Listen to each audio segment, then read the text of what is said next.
Ang alas nyo na lang ay si Joren at si Ansyang, wag na kayong umasa. Bird na ba ang Madam Tonyang namin? Madam Tonyang break kayo kini Joko. Hi guys! So for today's video ay magmumukbang tayo. And kung nakikita nyo nga, itong ating nasa harapan, my God, first time ko kumain ng ganito ha. Real talk lang, it's biryani. Amoy kuhan ko siya guys. Chicken curry siya, pero sa ata siyang yung mga kadalasang kinakain sa India or sa Saudi. Parang ganon, biryani. Bango. Kasi ito, binigay kasi sa akin ni Ian's TV kasi di ba nagmumukbang siya. Sana lahat na binumukbang mo, pinapadalan mo ako para mukbang ko din, no? Follow niyo yung page niya, guys. Ito, Kuya Ian's TV. Diyan yung mapapanood lahat ng mga mukbang na masasarap talaga ba. Maraming salamat, Ian. And syempre, since pinadalaan tayo dito at first time kong kumain ng ganito, first time kong matitikman sa harapan nyo, nag-post ako kagabi na aking Facebook page ng, ayan, yung drop your questions here, sasagutin ko sa mukbang vlog. Mukbang vlog, pero ganito lang siya kaliit kasi nga diet tayo, di ba? Okay, so before tayo magsagot ng mga katanungan dito sa ating vlog, at tikman muna natin at kung ano yung first impression ko dito. Parang amoy kwan kasi siya. Parang amoy chicken curry siya talaga, Bapoka.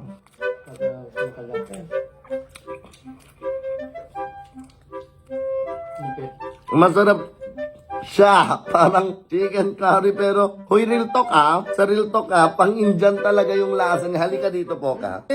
Ang biryani rice talaga mahaba. Ang haba ng rice. Sabi. Okay. Parang hindi ko kayang tapunin. Sabi ko nga, mukbang with question. Hintay lang natin yun. Naingay yung nasa likod. Naku naman, may naliligo sa bahay. Yung tangke ang ingay. Ante, agtuntunog ka na adi tangke kit mangmangig di video ko naman, may stress na. Ira naman agdigos ni Mudrakel ang video na kitni. Parang yung chicken na lang ba yung gusto kong kainin ba? Pero masarap siya. Para sa ating first katanungan sa ating mukbang vlog. Question number 1 ay galing kay Josiel Seran.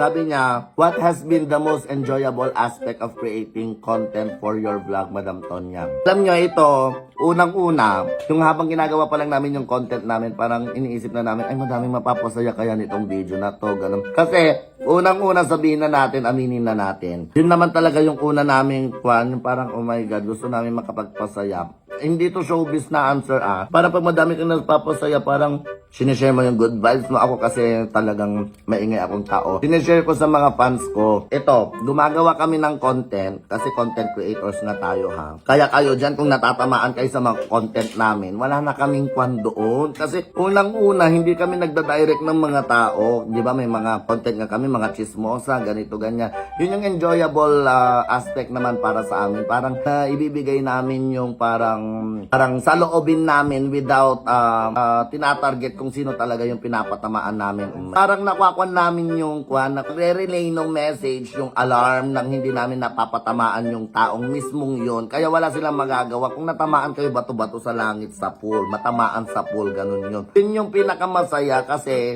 nagagawa namin yung gusto namin. Hindi naman namin gagawin yun ng hindi bira lang ng bira. Alam naman namin yung mga do's and don'ts. Yun yung pinakamasaya na aspect para sa akin na as content creator yung isasabi ko yung pahayag ko, yung saloobin ko dito sa aking Facebook page mismo kasi akin to yun lang. Parang galit na ako sa pinakaunang. Kaya ito, disclaimer sa lahat ng mga followers ko, kung natatamaan kayo sa mga posts or mga skit, mga videos na ginagawa ko, better unfollow me. Ganon. Kasi kung hindi ko naman kayo tinirect, unless minention ko kayo or kung hindi ko naman kayo dinirect, huwag kayong magre-react.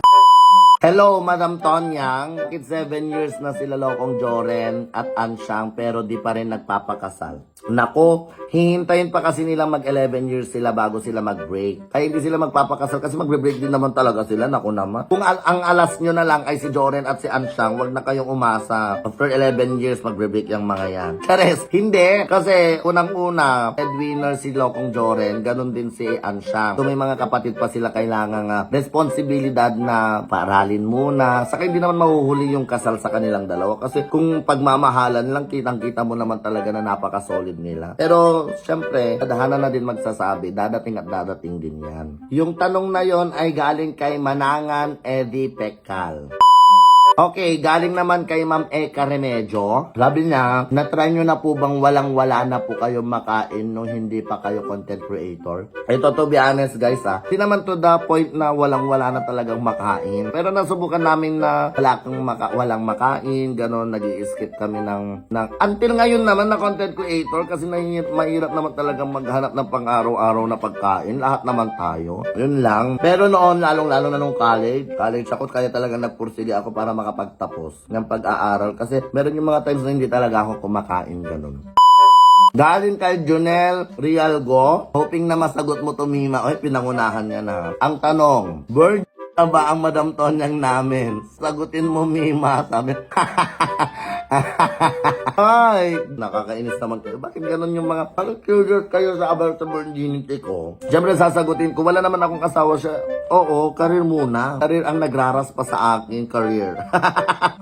Private yon, actually private na usapin yung mga yon. Depende na lang sa inyo kung anong tingin nyo sa akin, virgin pa ba ako or hindi.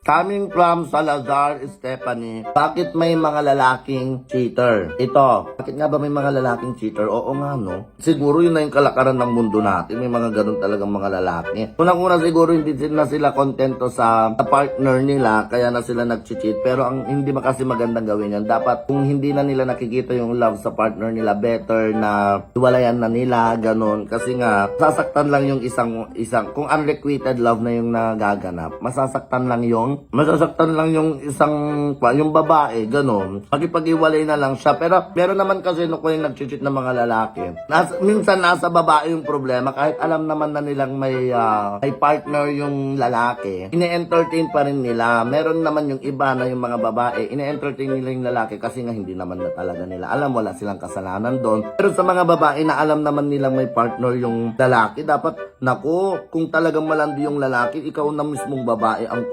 mag-adjust kasi alam mo kung paano masaktan ang babae. Kayo na mag-adjust kung alam nyo may partner na yung lalaki, wag nyo nang i-entertain. Ganon, yun lang. Ilang years ka nang nagtatrabaho sa Meraki, sabi ni Sir Mark Vinasoy. Ilang years na ba po ka? Matagal na, no? 2 years mahigit. 2 years mahigit na ako nagtatrabaho sa Meraki Garden. Hanggang ngayon, ganun pa rin karami yung tao mula noon hanggang ngayon. Ay maraming salamat sa Meraki Garden and Ma'am Lynn Mark Aiden, napakabait na bossing. Calming kay MJ Gross Peduro, ano po ang pinakamasaya nangyari sa'yo last 2023 na hindi mo kakalimutan? Kung masasaya din lang, napakarami. Pero yung hindi ko makakalimutan siguro is, yung biggest achievement ko, hindi lang sa akin yung biggest achievements ko, kundi pati na rin sa grupo namin. Kasi, di ba nga dati hindi kami nalabas sa mga tao. This 2023, sabi namin, why not i-try natin sa public appearance. This 2023, doon na-open kasi yung ano nang tawag dito. Yung pumupunta na kami sa mga events, yung dumadalaw na kami, ganon. And this 2023 din, nabuo yung Pabak ng Squad. Yan, maraming salamat sa mga followers ng Pabak ng Squad. March 2023 kasi yun ang hindi ko makakalimutan. Sana tuloy-tuloy pa rin kayong mag-support sa Pabak ng Squad. Maraming salamat. Galing kay Raymond, ilang beses mo nang inisip na magparitoke? Raymond, sinasabi ko sa iyo walang ni isang part sa aking brain cells na naisip na magpaparitoke ako. Alam ko na, napakaganda ko na, alam nyo yun. Yung ganda ko sapat na para sa akin, kaya hindi ko na kailangan magparitoke. Saka papagalitan ako nung wala naman akong perang pagpaparitoke. Galing kay Sir MJ Gross Peduro, sabi niya, in your life, ano ang pinakamagandang ginawa mo sa kapwa-tao mo? Parang hirap naman sagutin ito. Parang feeling ko, through my videos, na-i-inspire ko sila. Kasi dami talaga akong nababasang comments na dahil sa mga videos na ginagawa ko, na-i-inspire sila, magtrabaho, mag-vlog. That's the greatest one. Parang pinakamagandang nadulot, hindi ginawa. Parang naidulot ko sa kanila sa panonood nila ng video ko ang langit ng bunganga ko. Grabing biryani ito.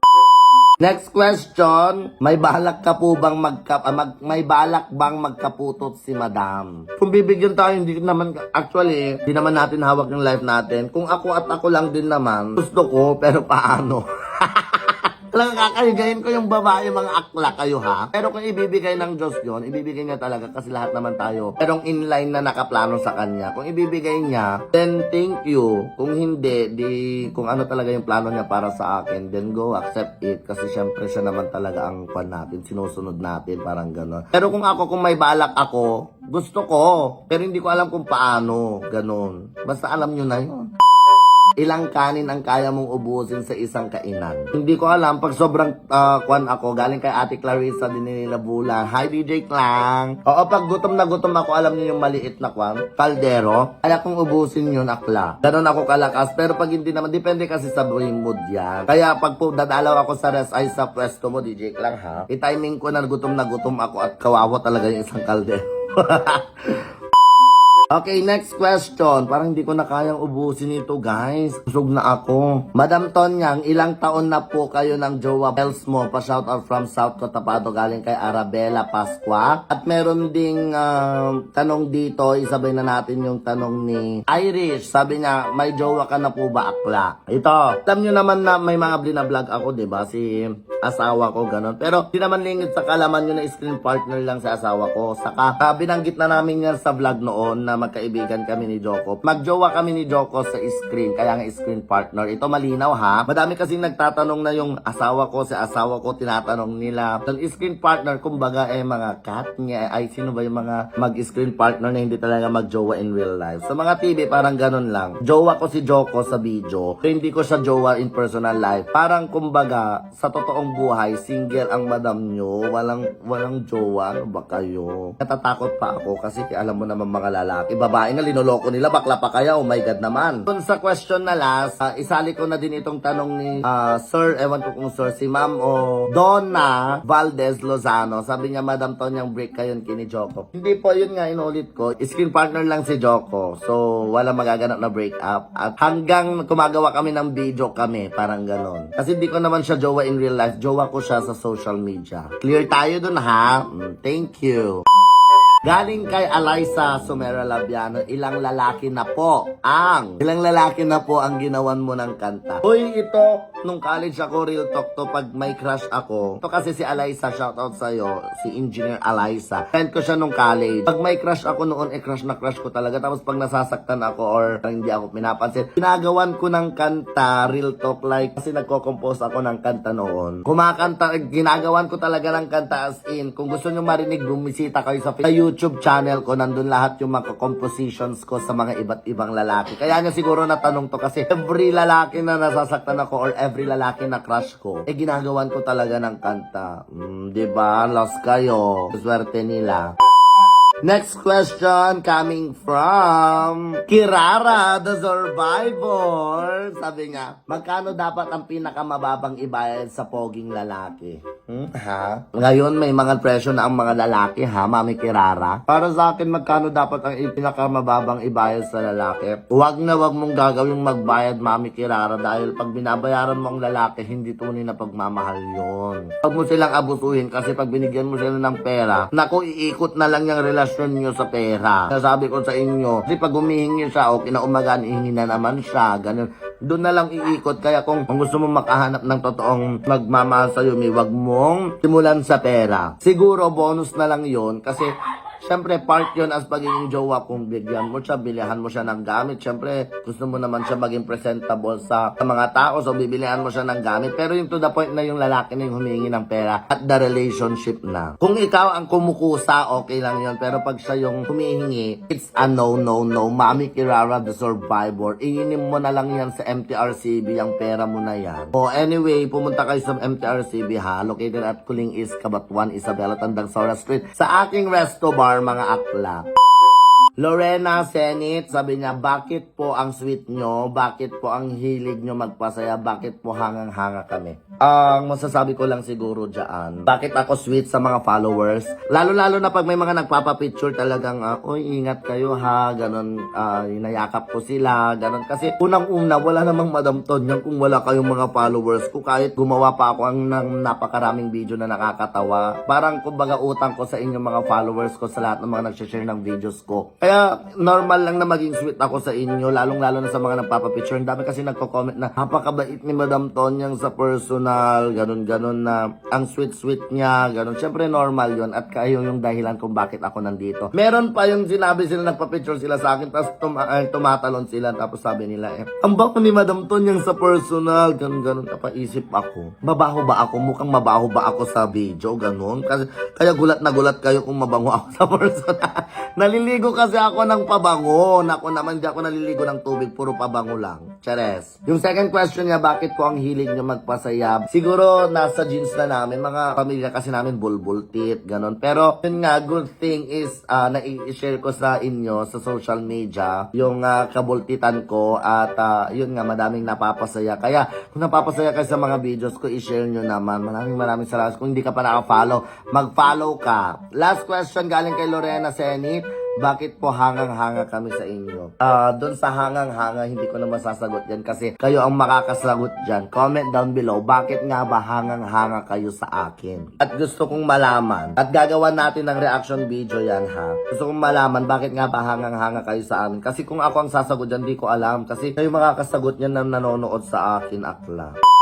Well, anyway, dyan na nagtatapos yung ating mukbang kasi busog na ako. Kung gusto niyo ng mga series na ganito, question and answer, try natin at pagbibigyan ko kayo. Anyway, maraming salamat sa lahat ng mga nakaabot dito sa video na to. And tinihiling ko mag-comment kayo kung saan ang lugar kayo para alam ko nga kung saan nakakaabot yung mga videos ko kasi ang dami palang Pangasinan, meron pa sa Mindanao. Kaya nagugulat ako na malayo na pala nararating videos ko. Comment down below kayo makaakla kung saan kayong parte ng lupalop ng mundo na ito. So maraming salamat sa lahat ng mga nanood. Once again, maraming salamat din kay Ian sa biryani niya. Napakasarap. Ang Indian talaga. Must try ito. First time ko kasi. And maraming salamat mga akla. Bye!